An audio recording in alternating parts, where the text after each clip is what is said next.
J'honore ce moment où le souffle du vent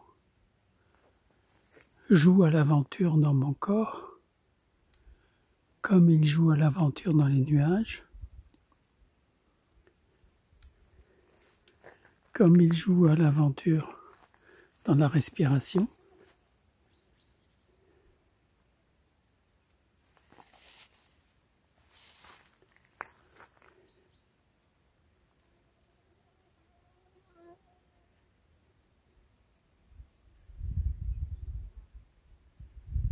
J'aime ce moment de gratitude tranquille.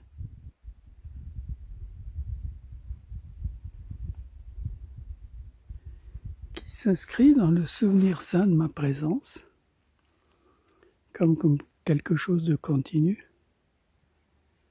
et qui ne s'absente pas lorsqu'il y a des contradictions dans les relations humaines.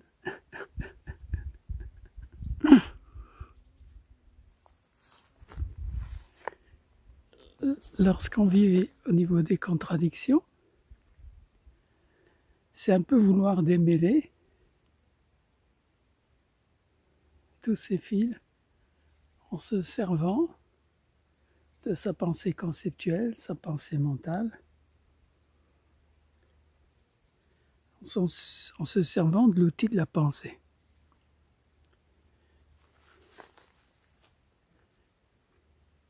À ce moment-là, sans m'en rendre compte, j'idéalise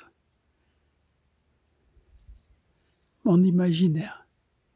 J'idéalise, je vais pouvoir résoudre tous les problèmes en essayant de démêler un fil après l'autre sans que mes actions puissent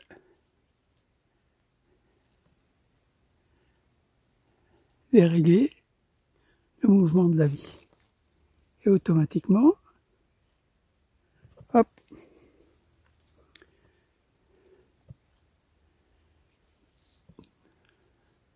se servir de sa pensée pour enlever les nœuds, c'est enlever aussi une partie de la vie de l'autre.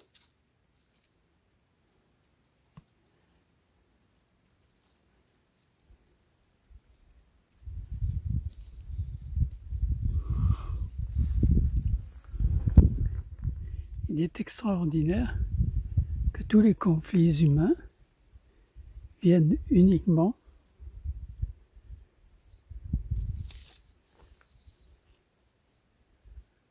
dans les idées mentales.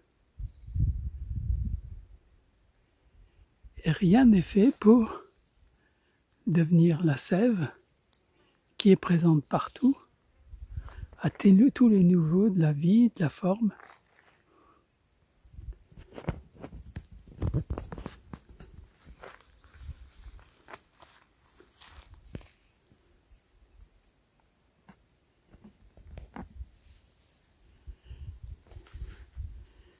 Et lorsque l'on découvre la nature de la sève, qui est transparente, mais qui est présente dans toutes les formes, dans toutes les couleurs, dans tous les mouvements, quelque chose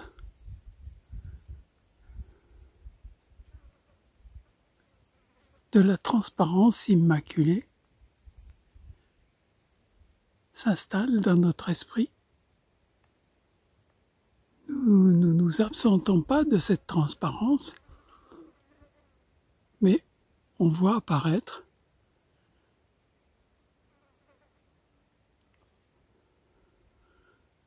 l'existence de la pensée pure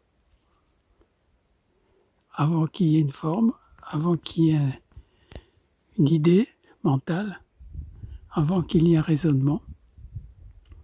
Quelque chose qui souffle l'esprit du cœur vivant, l'étonnement, la curiosité,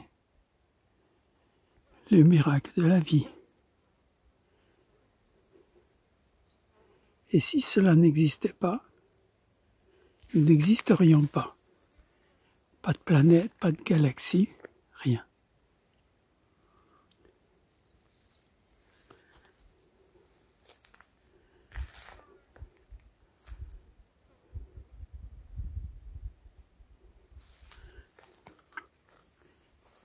Ensuite, des choses étranges arrivent, des choses étranges mais nouvelles, bouleversantes, innovantes, arrivent dans notre esprit, comme par exemple, une pensée, ça ne sert à rien. Elle n'a jamais agi. Elle n'a jamais fait quoi que ce soit. Est-ce que ce sont nos pensées qui font pousser les arbres, la terre, etc. Ceci n'enlève pas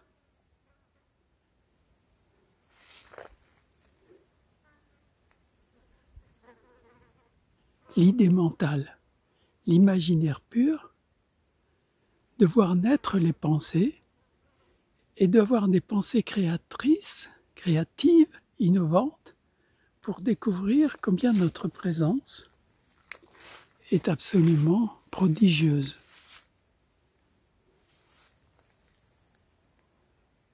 Ensuite, on va apprendre à aller jusqu'au bout de ces pensées créatrices. Et on laissera de côté le cerveau avec sa mémoire figée qui a enregistré le passé.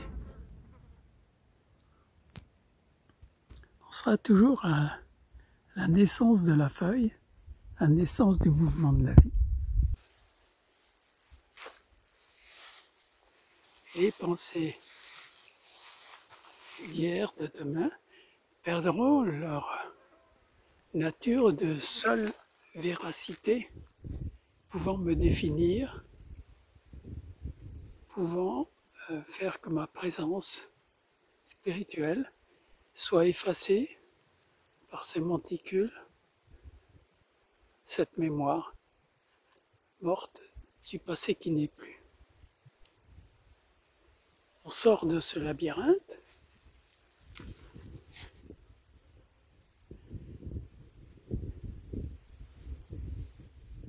et on agit dans la présence immaculée, dans une absence de pensée mentale.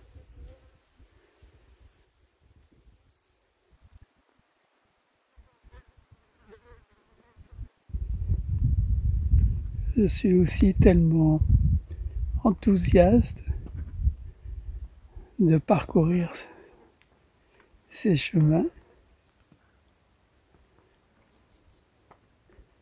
La petite blessure à la jambe m'avait éloigné momentanément